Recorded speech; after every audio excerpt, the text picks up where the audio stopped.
जय हिंद, नमस्कार साथियों। आप सभी का स्वागत करता हूँ। मैं कुमार गौतम लर्न XYZ में।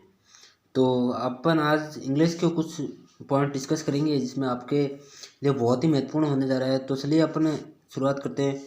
शुरुआत करने से पहले सेंटेंस में आपको एक्शन के बारे में बता देते हैं। एक्शन का मतलब यहाँ पे जो अपना कार्य या फिर काम या कार्य है, तो यहाँ पे जो भी काम हो रहा है तो वो एक्शन के रूप में दर्शाया गया है। तो I am action plus ING। तो मैं पढ़ रहा हूँ, आई एम रीडिंग। तुम पढ़ रहे हो, you are reading. He is reading, वह पढ़ रहा है। वह पढ़ रही है, सी इज रीडिंग। ही ही का प्रयोग और सी का प्रयोग तो आप सभी लोग जानते ही होंगे, आई होप की। चलिए अपन अगर कोई कार्य चलते हैं और 20 में से कोई पर्सन कर देता है तो वो कैसा होगा, तो मैं आपको उसके लिए बता रहा हूँ। जैसे इंग्लिश का सेंटेंस है आर यू रीडिंग, तो उसको क्या तुम पढ़ रहे हो, तो उसको इंग्लिश में बोलेंगे आर यू रीडिंग। क्या वह पढ़ रहा है, तो उसको बोलेंगे ही इज रीडिंग। क्या वह पढ़ रही है, तो she is reading, sorry is she reading. तो अगले पेज पे चलते हैं अपन। वाज और वर का प्रयोग कैसे करते हैं, how to use was and were का। तो वाज का प्रयोग देखिए, अपन यहाँ पे कंटेंट मैंने सब लिख दिया है। तो वाज का प्रयोग भूतकाल पास्ट टेंस के लिए किया जाता है।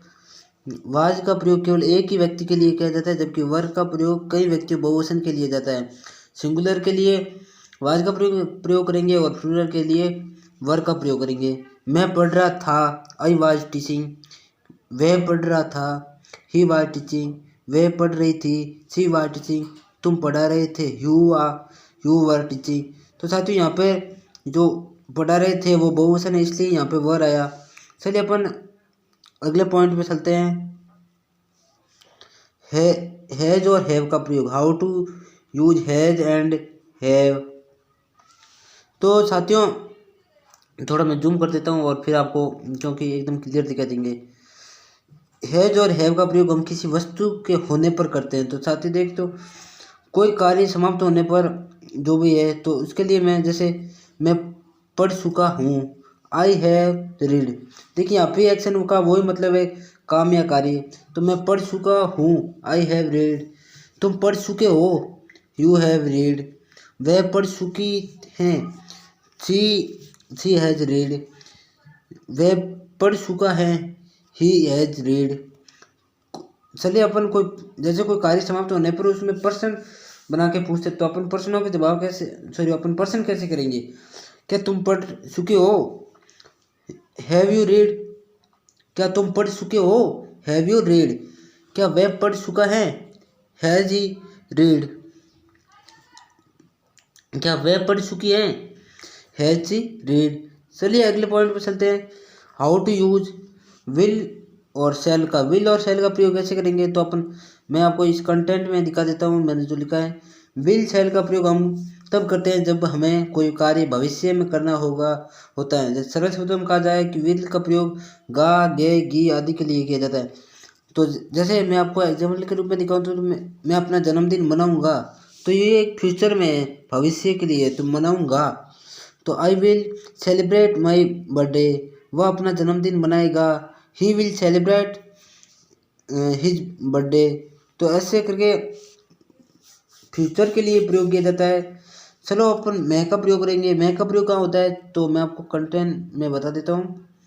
मैं का प्रयोग किसी कार्य के होने की संभावना का व्यक्त करता है। सरल शब्दों में कहा जाए कि हम मैं का प्रयोग सकता हूँ, सकते हैं, सकता है और सकती हैं।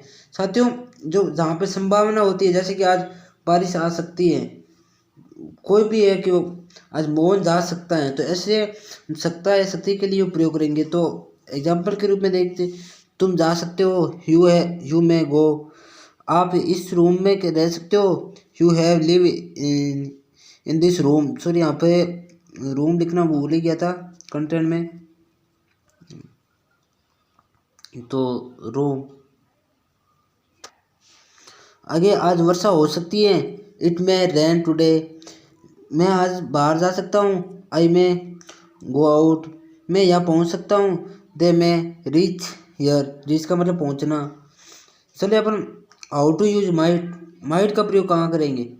माइट का प्रयोग किसी कार्य के होने की बहुत संभावना को बहुत कम संभावना होती है वहाँ पे व्यक्त करता है। सरल शब्दों में कहा जाए तो मैं माइट का प्रयोग शायद सकता हूँ, सकते हैं, सकता हूँ और सकती हूँ आदि के लिए प्रयोग किया जाता है।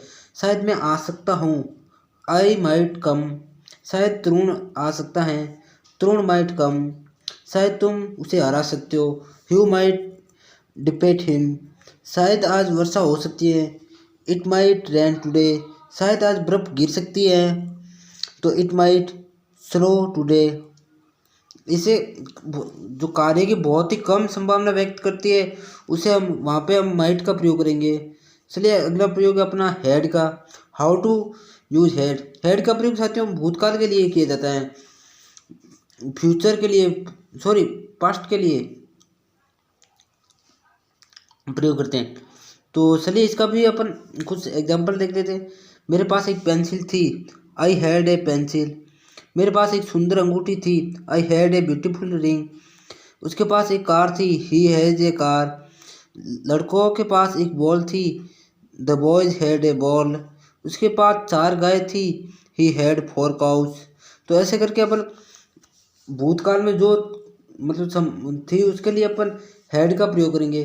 तो आई होप कि आप सभी को ये वीडियो पसंद आया होगा और ऐसी अमेजिंग वीडियो देखने के लिए और मैं आपको लिए रोज़ हमेशा ऐसे यूनिक यूनिक वीडियो लाते रहूँगा। और चैनल को ज़रूर सब्सक्राइब कर दें और वीडियो पसंद आए तो लाइक कर देना।